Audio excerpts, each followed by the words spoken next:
Long ago, Adrian succeeded with a plan to sacrifice 3 million New Yorkers in an attempt to stop the world's Doomsday clock. In the end, the original Rorschach left behind a journal that exposed Adrian's involvement in that massacre years later, restarting the Doomsday clock. Now, with the help of Mime and Marionette, Adrian has convinced the husband and wife team along with a new Rorschach to search for Dr. Manhattan and save the world again. In the old hideout of Night Owl, Erica and Marcos go through a box containing their old costumes. As the two sift through it, Rorschach asks if this is really a good idea, giving them their costumes, makeup kits, expecting what? Adrian looks up from working on the owl ship, telling him that they're going to need their cooperation, and Rorschach tells him that's expecting a lot. They see the world through warped lens, psychotic, sadistic, maybe even masochistic. Adrian then says that he's just watching them, and Rorschach asks, like you're watching me? Adrian goes on stating, let the tigers put on their stripes. We're all considered criminals now. But if we can find Manhattan, if we can convince John to save the world, we'll be heroes again.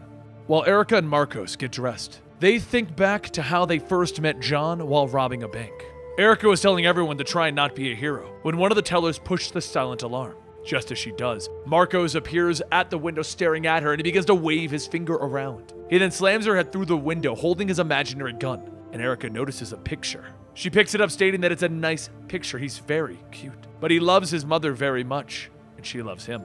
The teller begins stating that she is so sorry, and Erica tells her not to speak. Just look at the one who can open the vault. The teller's eyes shift and the manager shouts, thanks a lot, Julia! Doesn't matter though, no one can open it, it's on a timer. Erica holds up the picture of Julia's son, pressing her finger down on the glass, shattering it on the boy's forehead, asking if it's true.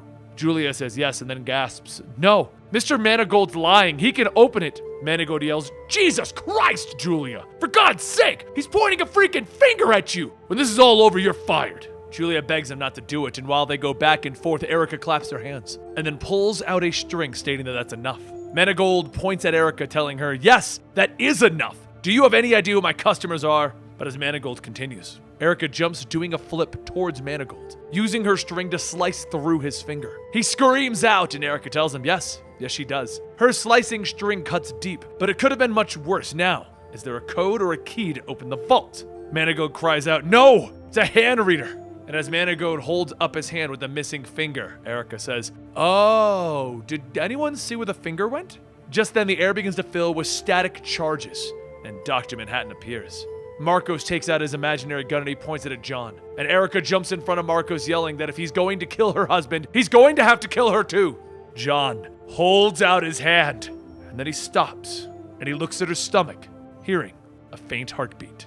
In the current time, Erica looks at the picture of their son, and Rorschach says that Manhattan eviscerated people for less. Adrian begins to start up the owl ship and tells everyone to hurry and get in. Using John's intrinsic field, they'll be able to follow the trail of electrons left behind by his body to determine what dimension he went to. They just need to hurry before the nukes drop and they're destroyed along with their world. Adrian presses the button to take off, but nothing happens. Rorschach tells him, probably press it again, because any second now. Adrian hits the button at the exact same moment the explosion from the nuke blows through the tunnels. Moments later, the owl ship descends from the sky, smacking into a building, crashing down into an old abandoned theme park. Inside of the ship, Adrian wakes up coughing, asking Rorschach if he's all right. And Rorschach's mask begins to change and he jumps up shouting, kill you! Adrian tells him, no, you can't. We made an agreement, remember?